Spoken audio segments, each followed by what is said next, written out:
Okay, hello and welcome to the Media Mastery Show.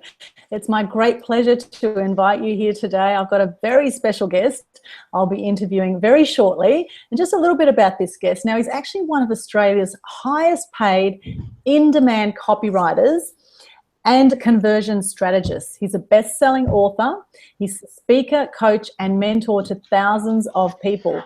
Bret has been the secret weapon behind some of the largest and most profitable direct response marketing campaigns in Australia. In our interview today, you're going to learn the 5 proven ways to double your website conversions with compelling words that sell. Now, wouldn't that be nice? You'll also hear his inspiring story of how he failed English at school and didn't read his first book until his mid-20s. Yet within just a few years, his newfound copywriting skills generated well over $220 million of new sales across dozens of different industries for his clients. So please welcome a fellow Gold Coaster, even though I'm coming to you from Port Douglas, north of Cairns tonight, a fellow Gold Coaster. Welcome, Bret Thomson. Yeah, g'day. Thank you, Aldwyn. It's absolute honour and privilege to be on the call with you tonight. It's going to be a lot of fun, and yeah, got a lot to share. And so yeah, just happy and excited to be here. Fantastic. Thank you so much for coming on board. Now, what got you into copywriting, as considering you failed English at school? So how did things turn around and you suddenly became interested in words? Well, yeah, well, that's a really good. My story is, above all, is going to give people hope, right? Because again, I went all through school. It was a big social event for me, and I remember. I somehow went through school. I was in the lowest English all the way through. Just was not interested in reading. The only things I did read were Mad magazines, and occasionally some Choose Your Own Adventures, if I could kind of manipulate how to get to the end through that kind of story. And then, but I remember I was in finished grade 12. I remember celebrating it on the last day. I'll never forget this. It was the last day of high school, and I remember just throwing my hand up in the air thinking, this is awesome. No one's ever going to have to ask me to read another book for the rest of my life.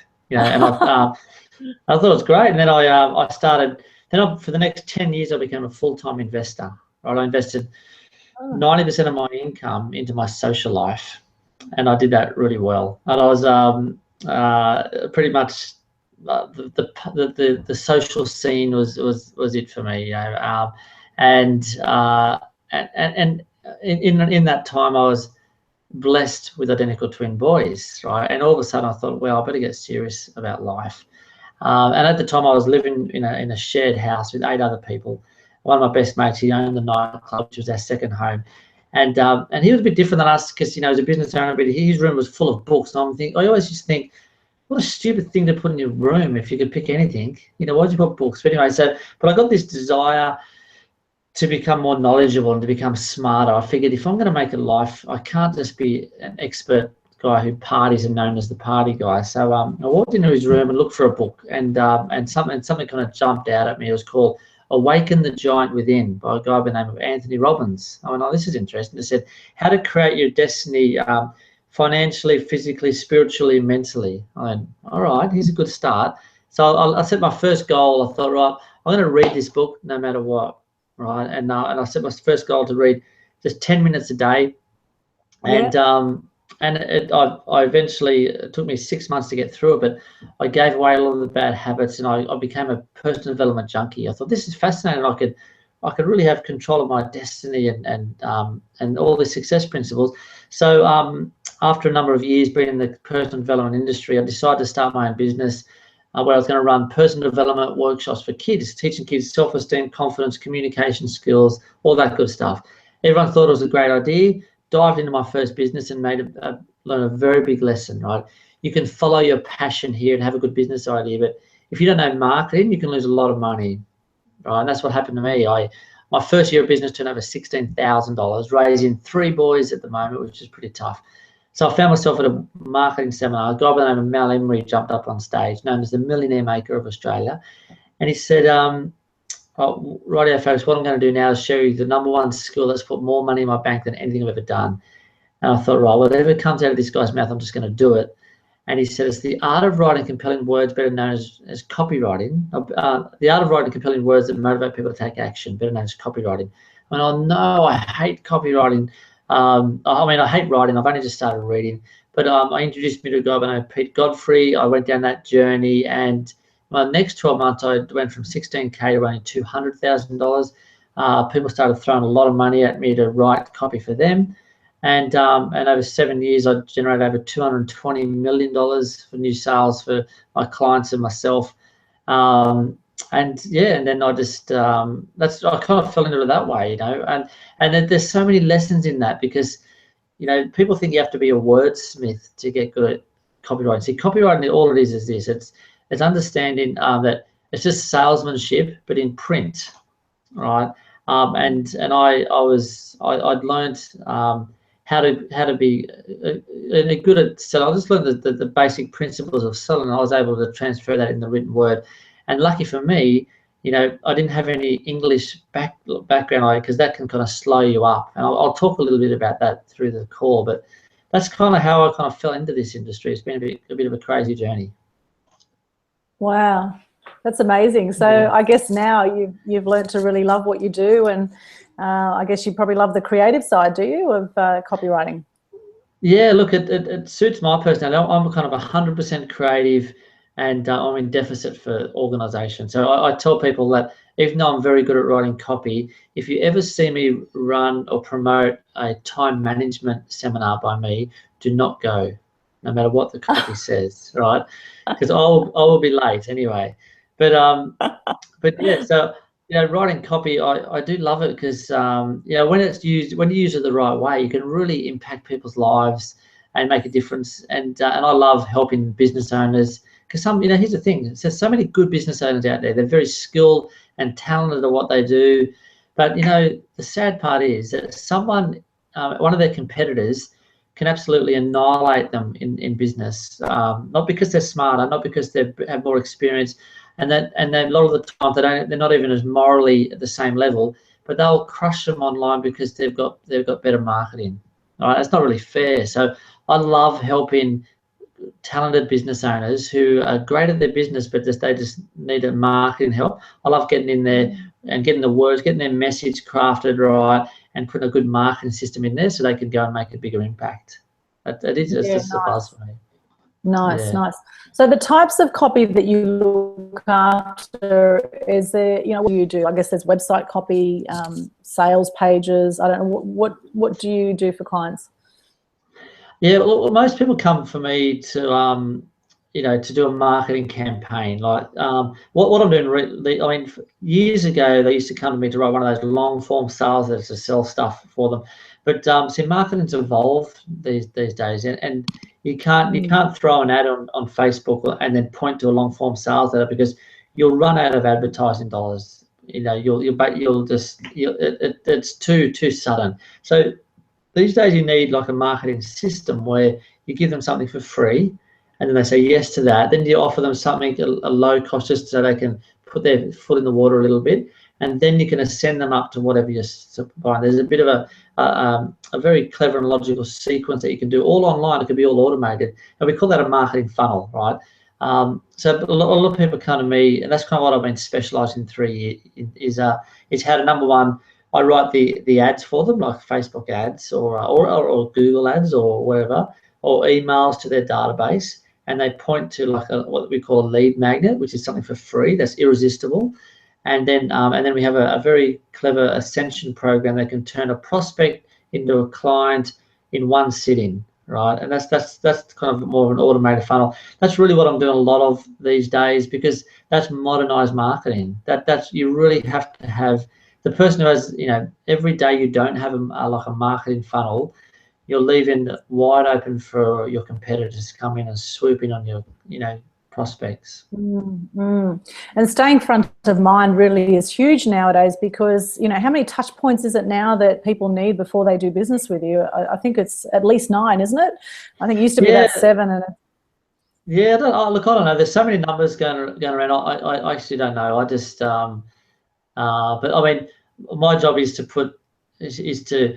take the knowledge and the skills out of business owners' brain and wrap it up. And that's kind of what you do with the, you know, publicity thing. You got to try and find the nuggets and present it to the media where you got to put their best foot forward. That's going to get some action and get some response. And so if you're good, it can only be one touch point. You know, if you really dial in to a particular problem, and then you can offer at the same time, show that you have empathy and you understand that problem, and also you've got a solution, then and you catch them at the right time, you only need one touch point. That's where good copywriting comes in.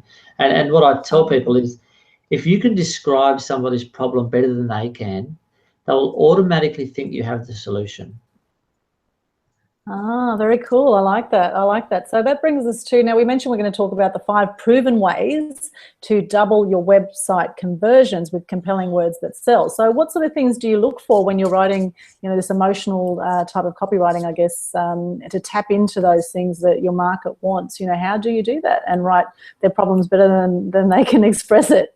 Yeah, well, good question. And I'm glad you mentioned the word emotional in there. I'm not sure if you realise, but because that a lot of people don't realise, but that's the secret, right? It's because we, you know, most people most business owners, they fall in love with their business and they're so close to their business that when they try and sell it to people, they start selling it logically. You should do this. Doesn't it make sense? And the logic, and they just, you know, batting their heads against the wall and wondering why not enough people are doing it.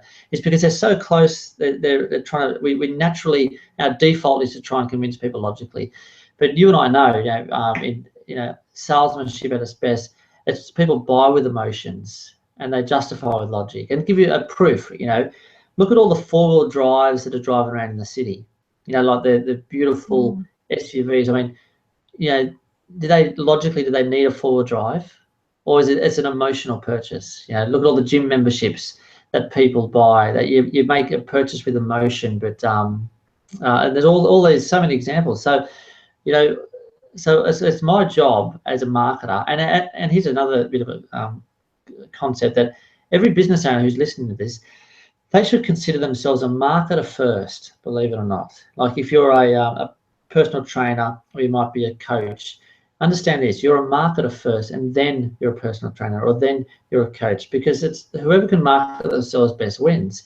So to do that, our job as marketers is to find a hungry audience, and our job is to stir up a person's deepest, darkest, most anxiety-ridden problems, and to the point where it's the forefront of their mind, and then you can offer your product or service as a relief. Right, but if you do it the other way around, it's not gonna work. You've got to make people want it first.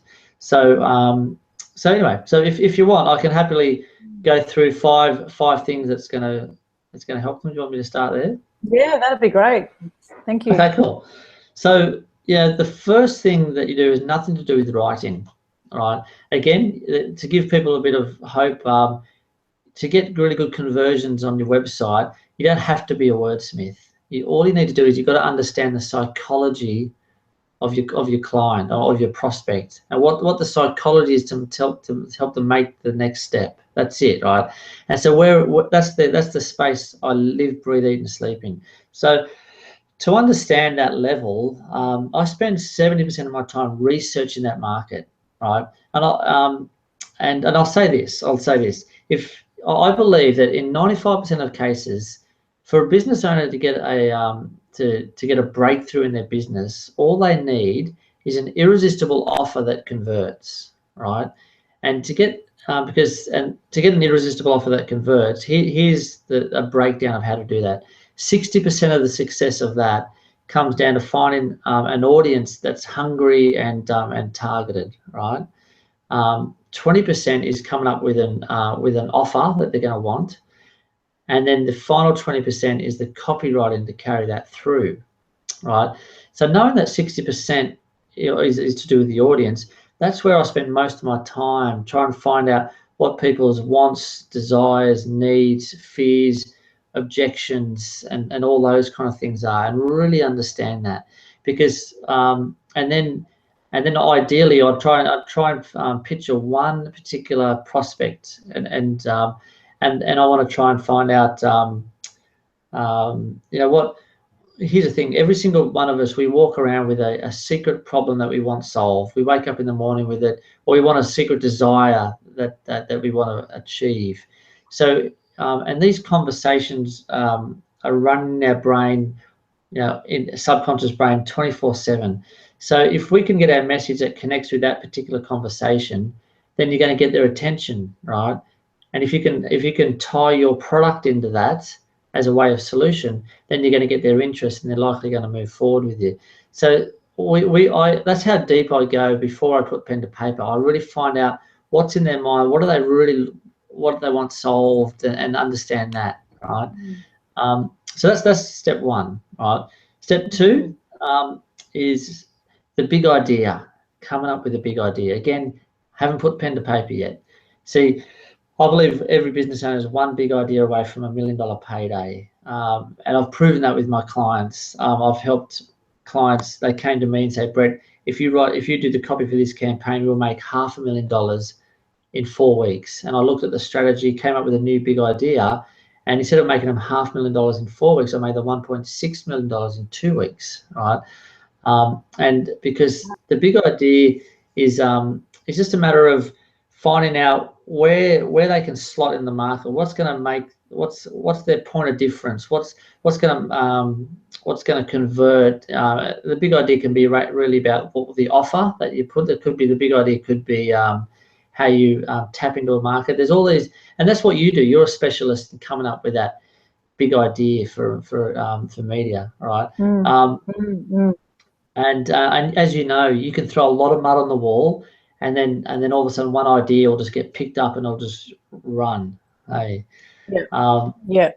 So it's the same. That's why I love how we're chatting, because you know exactly what I'm talking about. It's our job to find what that hook is, and that's really it, is find that hook.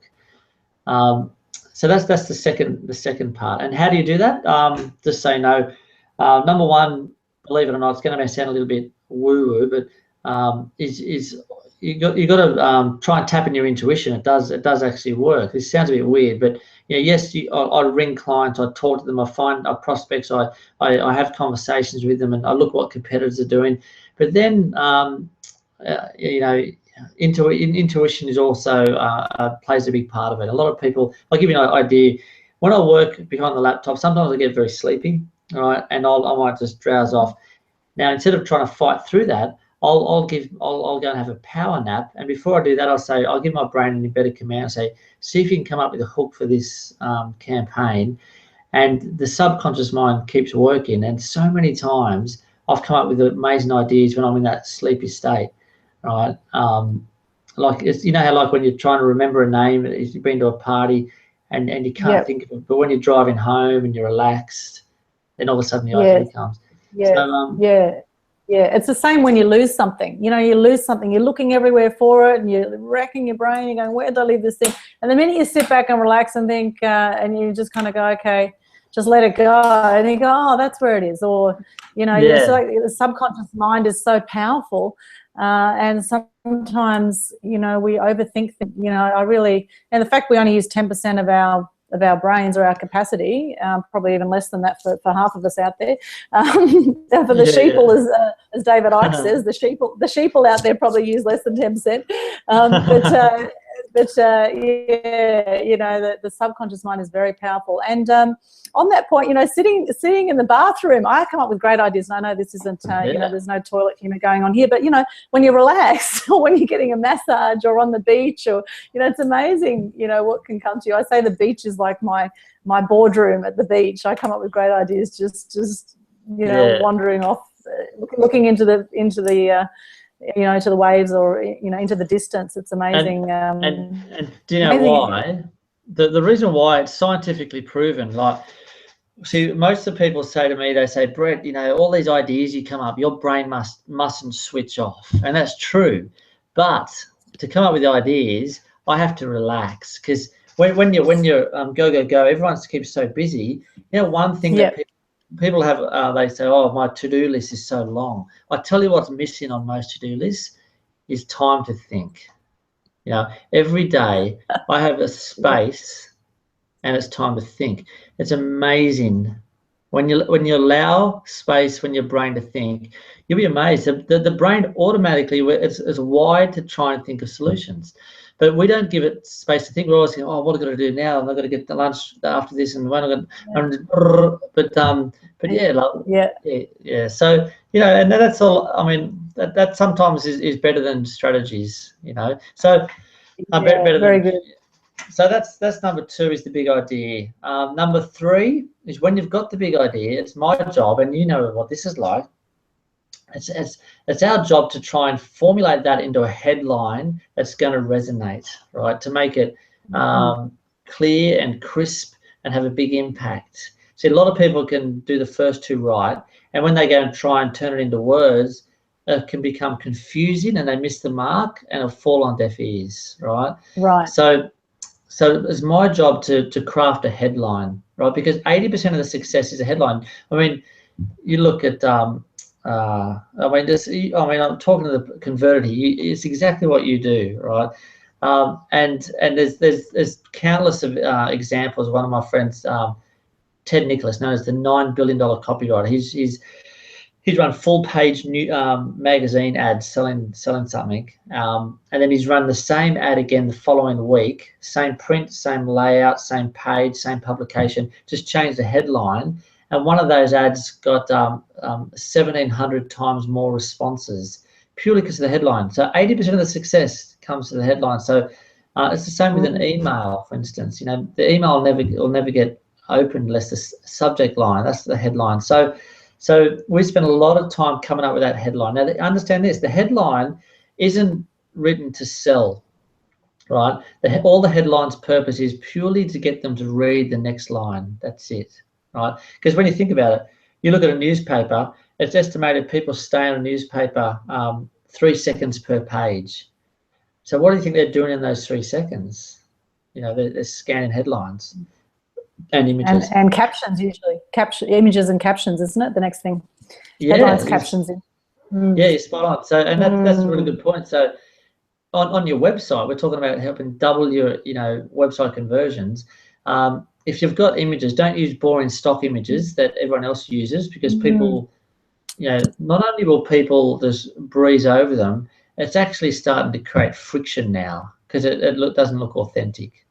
You know, there's no personality, there's no realness, there's no, you're not humanizing yourself.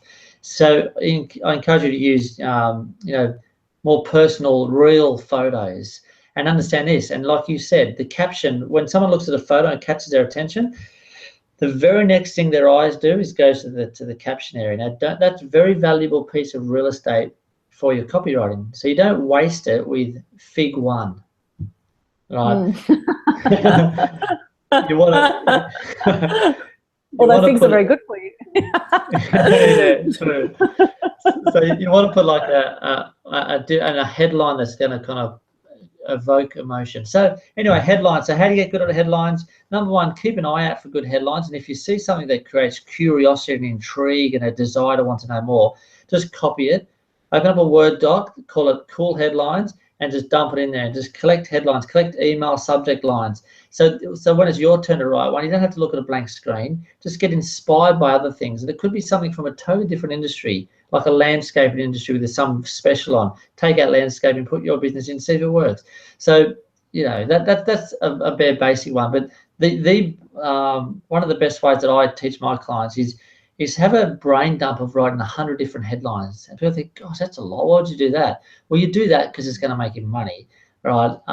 And to, you know what it's like when the flow happens, when you can't type fast enough because the idea is just being downloaded so fast, right? People try and kind of wait and meditate for that to happen, but they're wasting time. You can actually manufacture that. If you just starting to write and even give yourself permission to suck at writing headlines and just start typing and just seeing how you're going and go into some momentum, all of a sudden the brain will just go, okay, this is what we're doing, and just download these ideas, right? It might happen on the 18th, 27th, whatever, but by the time you get to 100, you'll you'll be amazed at what the ideas. And I encourage you to live in the ridiculous zone. You can have the safe zone or the ridiculous zone. What I do, I start at the ridiculous end, and then almost to the point where I wouldn't even be allowed to publish it. It could be offensive, it could be ridiculous, and then I peel it back from there, right?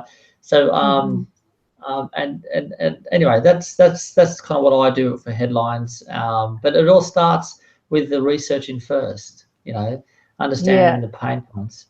Yeah. Now that reminds me, one of my earliest things I did in the media is I edited the university newspaper, which was Curio at the University of Canberra many years ago. And I loved the media, well, particularly student media press, because we really did have free speech. And there's a story I did at the time against duck shooting. I couldn't believe that people were actually duck shooting for fun. So I did this big story on it was an anti-duck shooting story. And the headline I still remember to this day, and we're going back to 1993 now, so that's quite a few years ago. That's 23 years ago or something. The headline that we put there was "Go and get ducked." Right now, it was pretty in your face, but it said what we want to say. And the thing is, with headlines in media, you have to, as a sub-editor as well as a sub-editor at the Bulletin and many other places, you have to fit the headline into a set space. You might get a 3-line headline, and you might only have 10 characters per line. So it's quite tricky when you're dealing with set space in the media, right? Or you'll have a headline, it might be just a single headline with, say, 12 digits, or so you had to work your headline into those spaces. And I love looking at newspaper headlines, because often there's some very funny in your face kind of headlines, and it's a great place to get inspiration. So when it comes to headlines though for copy, can you think of, maybe share some examples of some great headlines that have really worked with some things that you've done, or what the ideal length of a headline would be for, say, a website, to grab people's attention on a website, for example? Yeah, okay, cool. So there's never a set rule with an ideal length, But here's the thing: when you kind of trying to get direct response from your website, believe it or not, in 99% of the cases, we kind of stay away from being clever and being humorous, right? Because it historically doesn't convert, because it's a bit of a gamble. It may or may not work, right? People come to us because we're trying to get a response and monetize it. So as much as I like, when you look at magazines and articles, that can they get paid to come up with stuff that's creative. But when for ads, it's a bit of a risk, right? But I will say that because some headlines, let me think. I'll give you one classic headline. One of my the guys who I've looked up to in my career, his name's Gary Halbert, and he's since passed. He's from America, and he was commissioned to come up with a perfume for his client, and the client was an ex-Hollywood star. Anyway, so he could have taken out an ad and had the headline of "Essence of the Night" or something lame like you see most perfume places do. But he went, here's the headline. He took out a full-page newspaper ad, and the headline read this. He said, "Wife of Hollywood star swears under oath that her new perfume does not contain illegal sexual stimulants." Right? And then underneath that, the sub-headline said, "And to prove it, she's given away 10,000 vials?" Or little things. Yeah, the little bot. Yeah, 10,000 samples at the Versace Hotel in Las Vegas or something like that, right? And then he went on and told the story behind it, right? Now that newspaper ad that caused over 6,000 people to get up off their couch, jump in the car, drive down to the hotel, created a traffic jam. Wow. And he played it all out. So at the hotel, they had big security guards holding the briefcases with all the vials and handcuffed to it, and they were giving them out. And it created history, right? Because he went to the ridiculous end, right? That's what you call a direct response headline. Nice. and there's like, so that, I mean, I'm just trying to think of another one. Oh, look, my brain's kind of fried right now, but I'll say, you know, there's also, when you put headlines together, you have to, it's good to split test. And the good thing with Facebook is you're able to split test. And I'll give you an example. You asked the question about long or short, right? So a friend of mine recently had a landing page, and I said, let's test a headline. Let's test a long headline with more, you know, emotion, and information about it, opposed to a short headline. So they tested it, right? And the short headline got more people to opt in. Right, and most people go, oh wow, that's cool, so short headlines are the go. But here's what happens. That's what we call a false positive, because when they looked at who came out the other end of the funnel and who spent money, the people who went through the funnel and the long headline spent considerably more money with them. So because there was more less people opted in, but when they read the headline, the right people went through and they made more money. So you don't know until you test, you know. But yeah, so there's you know, so anyway, so headlines. The good thing about Facebook, you can test very cheaply. You can spend $2 a day and test a bunch of different headlines and see. And as long as it's to the right audience, you can see what converts the best. Yeah, great. And a lot of people are jumping on board with Facebook advertising now. That's pretty huge. And YouTube advertising, I believe, is really taking off as well. That's great. Yeah, that's great. Yeah. And, you know, being able to move with the times, you know, that's very important too, isn't it? And understanding what your customer needs, because no doubt that will change over time as, you know, we're in a very fast-paced world now. And probably the biggest complaints I hear from people is there's too much to do, not enough time. That seems to be the consistent complaint I hear with business people, is they're just always flat out. They just don't have time for things. And, you know, it's... I'd say there'd be a lot of anxiety, and which could lead to depression as well, but, you know, high anxiety out there. And, you know, being able to manage that is really important as a business owner as well, because, you know, it really is about lifestyle, quality of life. And things I do, I've had high anxiety for years working in the media. It's a very fast-paced industry. And, you know, there's a 5-year burnout with journalists, actually, who we used to say we worked in a word factory as journalists. You know, when I was working at the Gold Coast Sun, when I started working there in 2000, I was doing about 5 to 10 stories a week. By the time I finished there in 2005, I was doing about 30 stories a week. So that equated to about 10,000 words a week. It was just insane. You know, they brought in three extra papers. We used to have the Gold Coast Sun and the Hinterland Sun. They brought in the Upper North, the Central edition, the South edition, and then the Tweed edition, and no more journalists. In fact, what they did is the experienced journalists were leaving and cadets were coming in that weren't as experienced, and, you know, the quality went down big time. You know, when I left, well, after I left, it sort of all went downhill from there, really.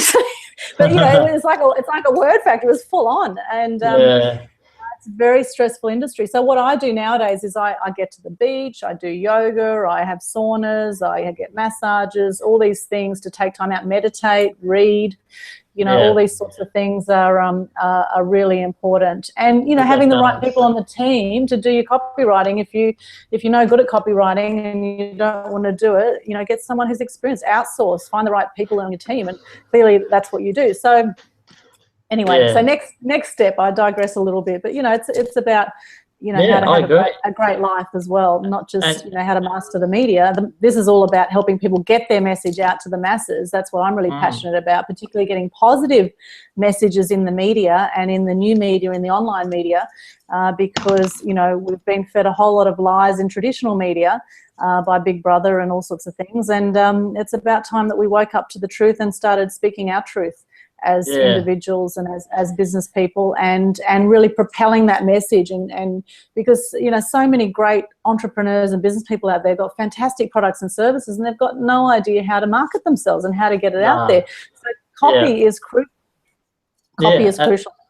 And I think a lot of people are overwhelmed with knowing what to do next, and that's what I love, helping business owners in the way that you don't have to be the world's best copywriter. You don't have to be great at design or great at putting websites together or building the team. Or I think for most part, a business owner, all they need to know is this: they need to know what to do next. Right? Because most people have they said, should I be on Facebook or LinkedIn or YouTube or what's this Snapchat about? All this stuff and all this overwhelm. When the brain's got too much going on, they don't know what to do. So that's what I like as being a marketing coach. I just say, well, hold on, let me simplify it for you. Let's just get a simple marketing system together for you. Here's what to do next. And yes, you can outsource copywriting. But unfortunately, what we've found is, people try and get a cheap copywriter, and whereas and what I tell people, and it's proven over and over again, that you'll never save yourself more money by getting a cheap copywriter than you will make by getting a good copywriter. Right? So because what you'll save on the front end would never be as much as you'll make on the back end if you get a good copywriter. So that's why we run kind of workshops now. We teach people and help them get good at it themselves, good enough so they can at least, number one, do it themselves, or number two, they at least know what they can recognize good copy. So anyway, so let me tell you what the fourth thing that I got very good at. Okay, the fourth thing was writing in a conversational tone. Right. See, and this is a blessing that most people are institutionalized. We've learned from textbooks. So then when and then that's what we see all the time. So when we go and write our marketing pieces on the website, it's very corporate speak, right? And so whereas it's not how we usually speak. So there are exceptions, but if you can write in a more of a conversational tone, conversational style, and write as you speak or write as your market speaks, instantly you'll differentiate yourself from the market, and people will enjoy reading. They'll read more, because the golden rule is the more they read, the more they buy. And the comprehension rate of a Western adult is equivalent to a grade 8 or a 12 or 13-year-old, right? So if most people automatically they try and impress themselves or other people by using big words, and all you're doing is tripping people up when they're trying to read. And when they trip up, they instantly start skim reading, and you've lost the flow. So I get paid a deservedly good amount of money just to dumb it down for people. I do. I take people. I take all their jargon and I just simplify it. Right, simplify it so it's easy to read. So in fact, I've been paid 6 figures to write marketing campaigns, and I've helped a company go from 3 million to 40 million in 18 months. And here's the funny part of that is some of their big campaigns, before I handed it to them, I said, here's all the copy. My twin boys with 13, I'd get them to read it out to me. I said, read this back out to me, boys. And I had to bribe them because they're kids, but if they tripped up on any or fumbled on any of the words, I said, well, stop, and I just did a red pen and circled it, and they went through all my copy, and I just circled the red. Anywhere they tripped up as a 13-year-old, I'd go and I'd simplify it and stretch it out and just make it simpler and simpler and simpler, because I know that when it goes live, the more they read, the more they buy, and I just want to make sure it's easily comprehensible. So that's number one. And you're right. So how do you do that? Number one is I'll tell you a quick story. And I'll tell you how I recommend it. What I encourage business owners to do is sit opposite someone that you feel comfortable with, friend, family member, colleague, whatever. Grab your smartphone or laptop, and I want you to just record yourself. I want you to sell your business to someone. Just tell them why they should do it. Invite the other person to throw objections, whatever, and just go through that sales talk and get the whole thing recorded.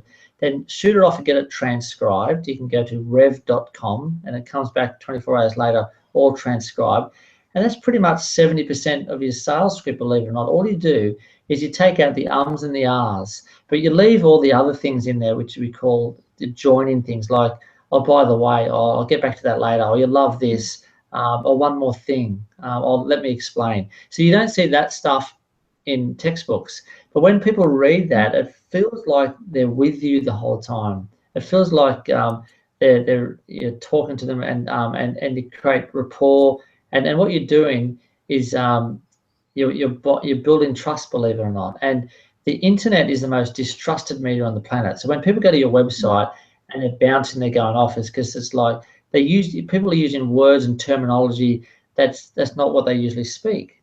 So if you're in the health industry and you say, we help you gain vitality and abundance, stuff like that. I mean, when you wake up in the morning, do you go, oh, geez, I wish I could have an abundant vitality? Oh, we don't actually say that. It's just clever crap, do we? Like, you wake up and think, I feel rooted, I feel screwed. I don't know what you say. You might feel, I feel buggered. I'm worn out.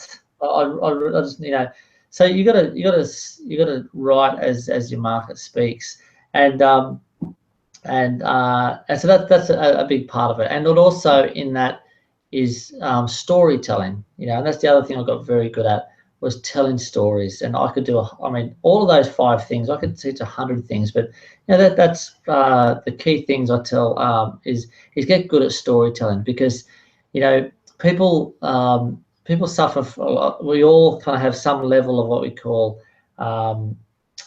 imposter syndrome, where we doubt ourselves and we worry what other people think, right? And you look at what your competitors are doing, and you compare yourself, and it's a debilitating mindset, but it's normal, right?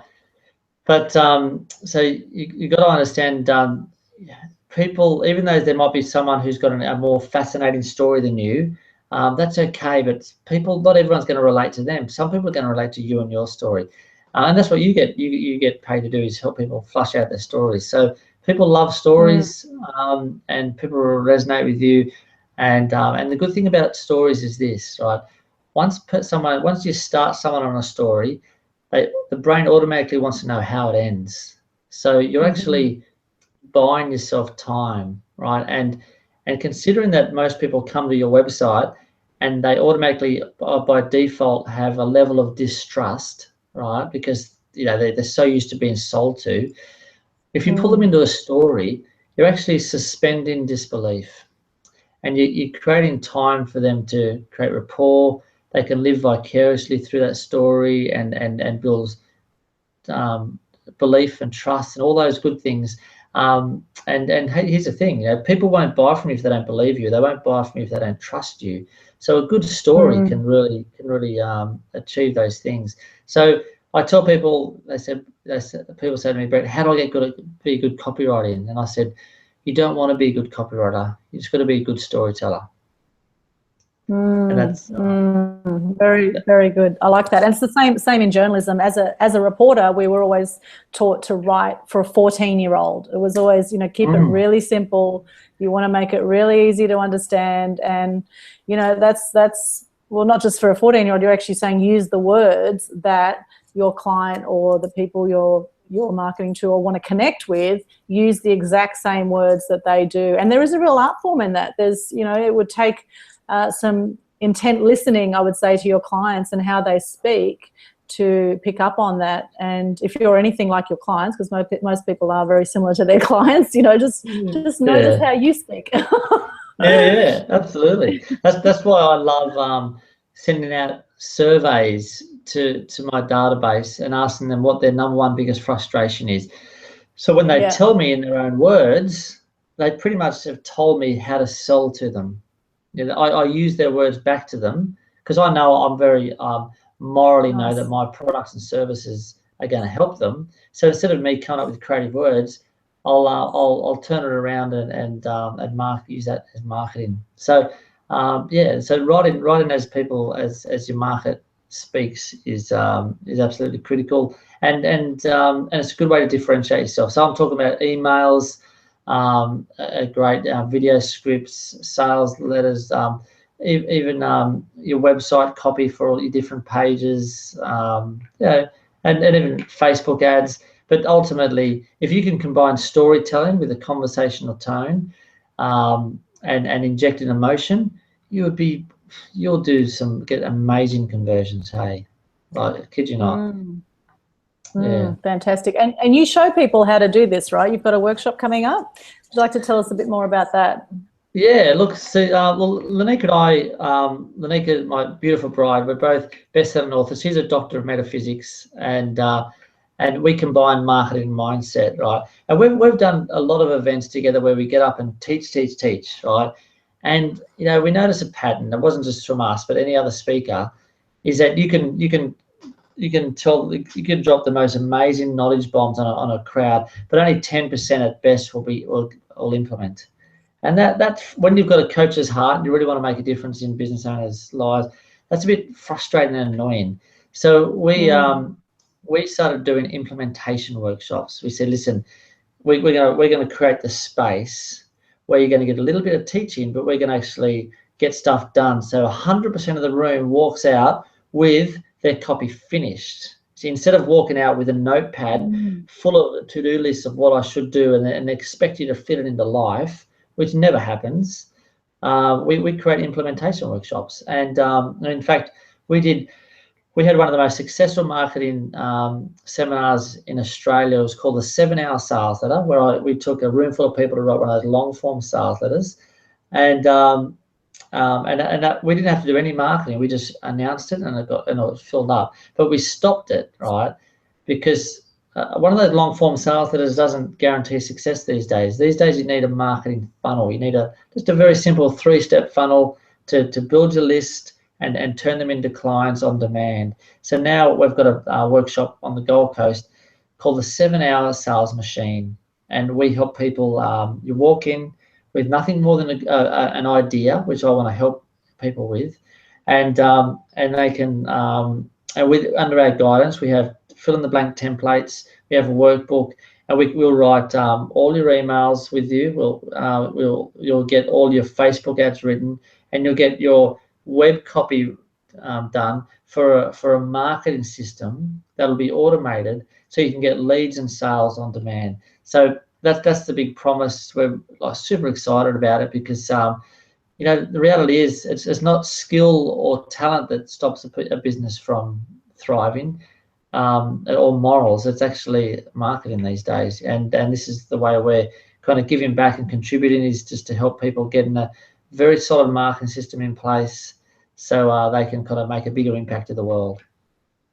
Fantastic. That's brilliant. And of course, action is a big thing too. People have a whole lot of brilliant ideas. In fact, I was watching some Gary Vaynerchuk interviews online, and he said to the crowd, Gary Vaynerchuk, who did Wine Library TV, for those that are joining us here and don't know, he's become a millionaire doing wine reviews initially. He did Library TV, and now he's got all sorts of other business ventures, and I love how straight Gary Vaynerchuk is, and he said to the crowd, we could sit here for 2 hours and write a whole lot of ideas up here, and we could brainstorm how these ideas are going to happen, all that sort of thing. But he said, I don't care about any of that. I just want to see action. I don't care about, you can tell me about your ideas. I just want to see action. So, exactly.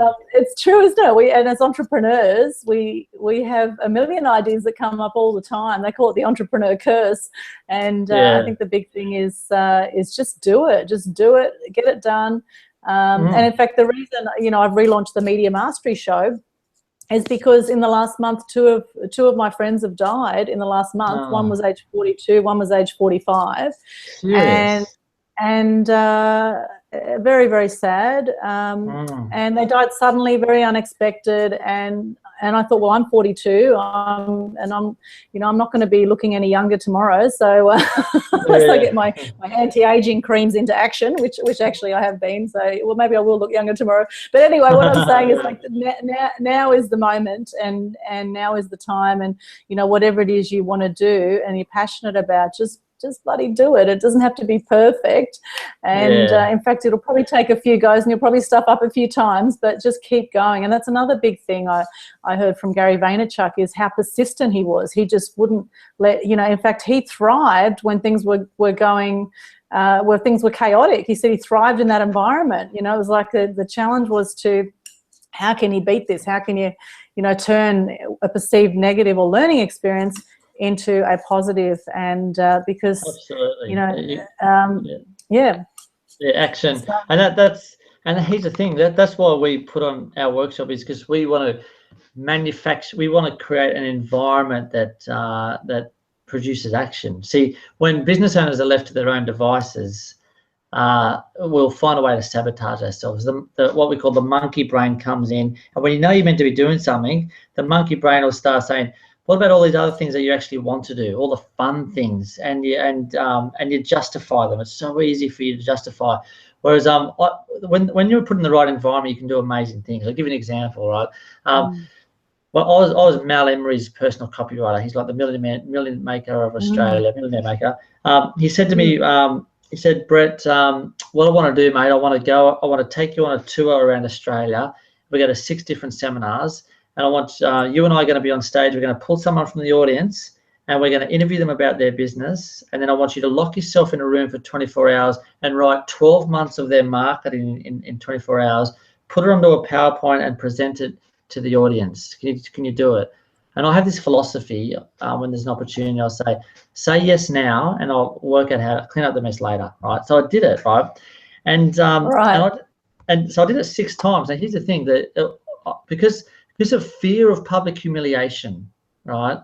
That when the brain is put in the right environment, you'll do amazing things. And I've since created workshops where people are amazed at what they can do. We give them templates, we put the timer on, we give them, and it's amazing. We've had a whole room full of 100% of people who never thought they could do things walk out with amazing copy that converts. And that's what we're doing for the 7-hour sales machine. Is you put in the right environment. But if you're trying to do it yourself, and when you got kids knocking at the door, and you're only a few steps away from the fridge, and all that thing, you can get easily distracted. So we create environments where you go in lockdown. It's a safe, supportive environment, and you walk out and you get 12 months of marketing done in just a handful of days. So that's fantastic. Yeah, that is brilliant. Yeah, and I know all too well about the distractions at home, and particularly when the fridge has chocolate and ice cream in it, that is really hard to just walk by and just not take a little peek, every now and then. So yeah, it is. It takes a certain amount of discipline to work from home, and I've got a home office, and I love it, I must say, and I work on the road like this too. And in fact, this is, you could maybe classify this as work, but it's just, we're having a conversation and sharing our wisdom, and your environment is so important. Hanging out with people who are going to bring you up and who are action takers is very, very important. And I love seminars where you walk away and you've got something ready to go that you can actually implement into your business straight away. They are my favorite kind of seminar. I think that's awesome, because you can learn and learn and learn till the cows come home. And I think the minute you walk out the door, you probably forget 80% of it anyway. But if you're actually taking action in the room and walk away with a finished product, that is fantastic. Yeah, you're actually buying yourself time. People say to me, "Oh, Bret, I can't do that. It's 3 days out of my business." I said, "Okay, so how long have you been complaining that you don't have a good marketing system for?" And that's it. And they go, "Oh no, maybe 12 months." And actually, it was probably longer. I said, "Well, you could, if you don't do anything different now, you're going to have the same complaints this time next year. So 3 days is actually buying yourself 12 months." I said, "Oh, but I can't afford it. I can't afford to pay the small fee. It's only less than $500 to spend 3 days and getting it done." And I said, the loss of income. If you don't have a good marketing system, do you know how much money, potential income you're losing? Every day you don't have a marketing system, every day your competitors are in there just swooping up your prospects every single day. So it's just you're smart enough to know the value of these lockdown kind of environments, but some people just need to go through a bit more pain to realize. People said to me, "Oh, how come you don't do free events?" I said, "Oh, well, you go spend the next 12 months going to free events and see how far you come. I bet you in 12 months you come back to me and say, you know what, you're right," because you've got to fit all that stuff into life. So that's the best way we can help people. And people do value it when they pay for something. They actually do value it. So you'll get a lot more people actually showing up. That's why a lot of seminars now, they're actually taking deposits from people. And if they don't show up, they lose their deposit. So that kind of thing works well as well. It's a commitment. It's a commitment, and it's an investment in your business. And there's better networking too. Yeah, sorry. Yeah, absolutely. So if you could share now, when is your event coming up, and how can people join? May 26th, 27th, 28th. So on the Gold Coast, Grand Chancellor Hotel, Surfers Paradise. So it's on a Thursday, Friday, Saturday. The reason we did that is most seminars are on the weekend. So you work hard on the week, go to seminar for a weekend and go back to work on Monday. We do Thursday, Friday, Saturday. So you can have Sunday. You're going to need a break. You're going to need just to relax, chill out, go to the beach. So Thursday, Friday, Saturday. But the only way you can be considered to attend is if you have a conversation with me first. So if anyone's watching this and you want to find me on Facebook, send me a private message, say that you're on this call, or you're in Aldwyn's community. I'd love to know that. And I just want to find out if you're going to be a good fit, because the funnel that everyone's going to be working on is based on one that worked for me recently, where it made me just over $22,000 in 48 hours, right? And I mean, that's not $1 million, but like, what was cool about it was how fast I was able to do it, and also what product offerings I put in my funnel that converted so well. And like I said right at the start of this, I said, to get a marketing breakthrough, you just need an irresistible offer that converts. And I found this with this 48-hour funnel. It doesn't work for everyone, but it works for people.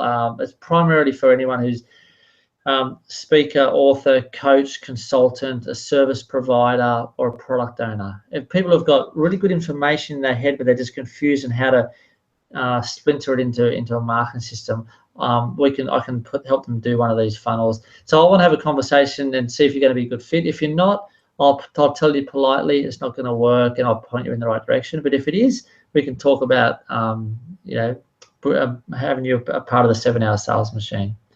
Is that cool? Yeah, fantastic. Yeah, that's awesome. So contact Bret, Bret with 1 T, Bret Thomson, and no P, 1 T and no P. So BRET and THOMSON. So contact Bret on Facebook if you would like to have a chat with him. Just send him a private message. Mention you saw him chatting on the Media Mastery Show, and he will have a chat with you and see where to go from there. That sounds awesome. Yeah, I only need 15 minutes, and I will know pretty quickly if it's going to be a good fit. But it really is going to be life-changing and business-changing, and probably give you the biggest self-confidence boost you'll have in 2016, because you'll be amazed at what you can achieve when you put in the right environment with my help. Awesome. That sounds brilliant. So you're going to get a bit of personal development in there as well. That's the bonus add-on that is not written in the sales copy. But that's I'm sure there'll be lots of extra bonuses, and I know there's going to be some. I'm sure it'll be great networking as well with like-minded people, and a fantastic environment. Really cool. So that sounds brilliant, Bret. And we're coming to the end of our time together. And is there any final words you want to say? I mean, we could keep chatting for hours, but we've got an hour allocated for this chat. So any final words of wisdom you'd like to share with comments? I guess, look, I guess I don't want to be compared to anyone out there who just gives good advice and good information, because believe it or not, you guys don't need much more information, most business owners. You might need specific information. You come to Aldwyn if you're ready to do media, right? But there's so much information out there for free, and all it's going to do is overwhelm you, right? So I'd much prefer to be remembered as someone who is going to help you get clarity with your marketing, and the confidence to actually go and take action. So that's why we create these implementation workshops. So I must prefer to be remembered as the guy that's going to help you actually execute all this stuff and take all that overwhelm out. And I encourage you, whether you do something with my workshop or not, it doesn't really matter. But if at the very least you can go and execute something that you've learned today, that'll be better than just taking notes. Fantastic. That's brilliant, Bret. Thank you so much. It's been fantastic to have you as a guest tonight on the Media Mastery Show, and I think the workshop sounds awesome. I'm so glad that you're doing it as an implementation workshop, and people are going to walk away with so much value. I can see that. And self-confidence. They're going to feel amazing about themselves and get that copy done that they've been thinking about and talking about for ages, and finally get it done. Get her done, as they say. Get her done. That's right. Just get her done with Bret. Absolutely. That's awesome, Bret. Thank you so much. No, it's been a pleasure. I really appreciate the time. Yeah, I really appreciate your time, and all the best for the workshop, and we'll catch you online. So check Bret out at Facebook, and we'll be back with the Media Mastery Show. I'm interviewing Karina Esser next Wednesday night. So come and join us, 7 p.m. The link will be on Google Plus, talking about social media marketing next week. So come and join us then. Thanks so much, Bret, and have a great night. Talk soon. Bye. Bye.